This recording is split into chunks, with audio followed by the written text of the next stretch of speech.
You've sprained your ankle and you're still having pain, then this video is for you. Make sure to watch to the end so I can show you what you can do to get yourself better.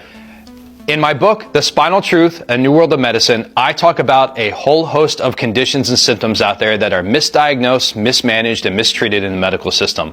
One of the biggest is ankle sprains. When you sprain your ankle, you go to the doctors, they do imaging, which they should, and when they don't find a fracture, they still put you non-weight bearing in an air cast, in a boot, in crutches, and it's the wrong approach. Your ankle needs to move.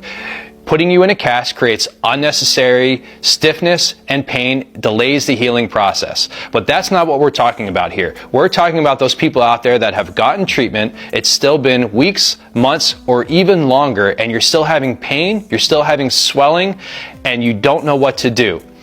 We do something different than anybody else out there. We look to the area of your spine that could correlate with your symptoms to see if this is the problem and why is it the problem for your ankle sprain. When you roll your ankle, you tax ligaments on the front and outside of your ankle. But what you also do is you pull on your nerve. This is your peroneal nerve or your fibular nerve. When you stretch your nerve, you piss it off. And what happens is that this gets overlooked. I talk about in my book, The Spinal Truth, A New World of Medicine, signs and symptoms that mean nerve pain and not local joint pain, muscle, tendon, or ligament pain.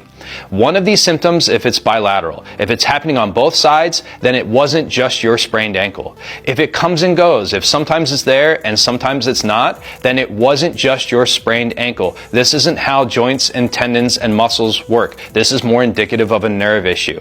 If there's numbness and tingling, almost nothing in your body explains numbness and tingling other than a nerve issue.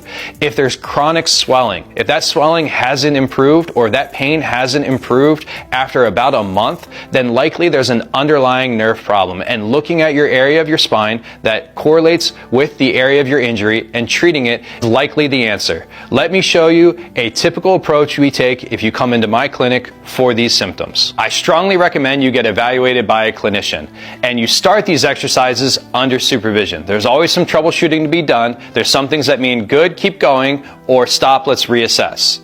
Number two, before you start these, map out your symptoms. When do they hurt? Where do they hurt?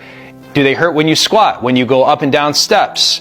Map out these symptoms because afterwards you're going to want to retest and see if they've changed. The area of your spine that correlates with your ankle is your L4, L5, L5S1, the lower aspect of your back. This area often responds to extension, so a simple press up often treats this area. However, if you have a concurrent ankle issue, you can't point your toes when doing this exercise because that'll irritate it. Normally, you would have your feet like this, but that pointing your toes actually stretches this area and can put pressure on the nerve. In order to take pressure off of this area while doing this exercise, take your feet off the end of the table. If you don't have a table in your living room like I do, one thing you can do is putting your feet up on a foam roller or something else so that you're not putting pressure on your ankle during this exercise. Take your foam roller, rest your feet on it, and now you're not putting pressure on your ankle and putting pressure on that nerve while you're trying to fix your back.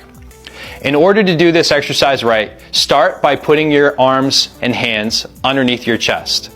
Now, this is a passive movement to your back, meaning everything from here down is relaxed. Your arms are doing the work. Start by pushing yourself up, and you want to go up about as high as you can. And get your elbows straight, and then relax back down. You're going to do a set of 10, take a little break, and another set of 10, and then you're going to retest your symptoms. If they haven't changed, you're going to do another 2 sets and reassess. This is something we start with in our clinic, and it works very well.